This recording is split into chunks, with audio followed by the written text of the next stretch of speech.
The National Weather Service in Fort Worth has issued a severe thunderstorm warning for northwestern Milam County and central Texas, southeastern Bell County and central Texas, until 9 p.m. Central Daylight Time. At 7:56 p.m. Central Daylight Time, a severe thunderstorm was located over Belton, moving southeast at 30 miles per hour. Hazard, 70 miles per hour wind gusts and ping-pong ball-size hail. Source, radar indicated.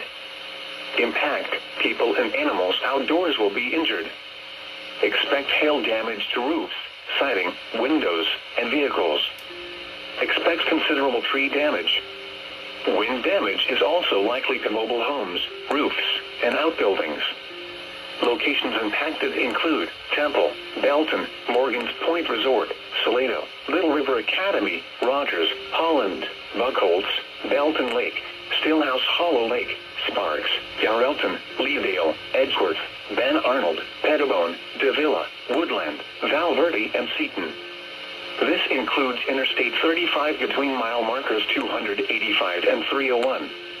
A tornado watch remains in effect until 11 p.m. Central Daylight Time for Central Texas. For your protection, get inside a sturdy structure and stay away from windows.